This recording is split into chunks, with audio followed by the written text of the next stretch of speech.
ఎవరు హెల్ప్ చేశారు అని అంటే ఈయనకి జాన్ టూ అనేటువంటి రాజు హెల్ప్ చేసి, పో నువ్వు వెళ్ళి భారతదేశానికి సముద్ర మార్గంను కనుగొని వచ్చేయని అంటే ఆఫ్రికా తీరం వెంబడి యూరప్ పోర్చుగల్ నుంచి బయలుదేరి ఆఫ్రికా తీరం వెంబడి ప్రయాణిస్తూ ఈ డయాస్ బారతిలోమ్యూ డయాస్ గారు ఆఫ్రికా తీరంలో ఉన్నటువంటి ప్రాంతానికి చేరుకొని, సో అక్కడ తుఫాన్లు అవన్నీ ఎక్కువ ఉంటే ఈ స్ట్రోమ్స్ని మనం దాటి ముందుకు వెళ్ళలేము అని చెప్పేసి కేప్ ఆఫ్ స్ట్రోమ్స్ అని చెప్పేసి ఆఫ్రికా తీరానికి పేరు పెట్టేసి జాన్ టూ దగ్గరికి వెళ్ళి, అయ్యా భారత్కి అయితే మార్గాన్ని కనుగొనడానికి అవకాశాలు ఉన్నాయి, కానీ మేము వెళ్ళేటువంటి ప్రయాణంలో చాలా ఇబ్బందులు ఎదురైనాయి,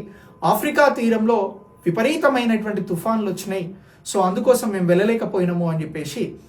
ఆఫ్రికా ఖండానికి సంబంధించి చివరి ప్రాంతంలో ఉండేటువంటి క్రిందన కనబడేటువంటి ప్రాంతానికి కేప్ ఆఫ్ గుడ్ హోప్ లేదా తుఫాన్ల ఆగ్రం, కేప్ ఆఫ్ స్ట్రోమ్స్ అని చెప్పేసి పేరును పెట్టి ఆయన ప్రయాణాన్ని విరమించుకుంటాడు. సో ఇలా భారతదేశానికి మార్గం కనుగొనేందుకు అవకాశం ఉన్నది అని చెప్పినటువంటి అంశాన్ని జాన్ టూ హ్యాపీగా ఫీల్ అయ్యి, రాజు జాన్ టూ హ్యాపీగా ఫీల్ అయ్యి, మరి ఎలా ఇప్పుడు ప్రయాణాన్ని కనుగొనేది అని ఎదురు చూస్తున్నప్పుడు క్రిస్టోఫర్ కొలంబస్ వస్తారు రాజు దగ్గరికి. వచ్చి క్రిస్టోఫర్ కొలంబస్ గారు,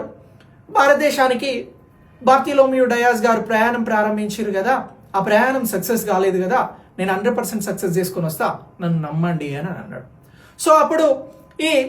క్రిస్టోఫర్ కొలంబస్కి పర్మిషన్స్ ఇచ్చి జాన్ టూ గారు ఏం చేస్తారు అని అంటే, చలో మీరు మార్గాన్ని కనుగొనండి భారతదేశానికి అని అంటే, ఇప్పుడు ఈ పోర్చుగల్ నుంచి ప్రయాణం ప్రారంభించినటువంటి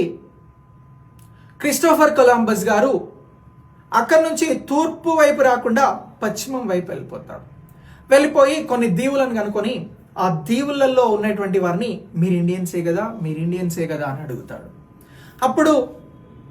ఓకే, నేను వెస్ట్ సైడ్ వచ్చిన ఇండియాని కనుక్కున్నా, బట్ నేను ఈస్ట్కి వెళ్ళకున్నా వెస్ట్లో ఉన్నటువంటి ప్రాంతమే ఇండియా అని చెప్పేసి ఇండియా కనుక్కున్నా, దీన్ని వెస్ట్ ఇండీస్ అని అంటున్నాము అని చెప్పేసి ఒక పేరును పెట్టిండు ఆ దీవులకి, అదే కాస్త ఇప్పుడున్నటువంటి వెస్ట్ ఇండీస్. ఇదే విషయం వచ్చి రాజుకి చెప్తే రాజుగారు ఏం చేస్తాడు అని అంటే, క్రిస్టోఫర్ కొలంబస్ గారు చెప్తున్నది నిజమా, అయితే భారతదేశం ఎలా ఉంది, అక్కడ ఉన్నటువంటి పరిస్థితులు ఏంటి పరిశీలించండి అని చెప్పేసి అమెరిగో వెస్పూజీని పంపిస్తాడు. ఈ అమెరిగో వెస్పూజీ కొలంబస్ ఇచ్చినటువంటి మ్యాప్ని తీసుకొని అదే దిశగా ప్రయాణం చేసి వెళ్తే అక్కడ ఉన్నది ఇండియన్స్ కాదు,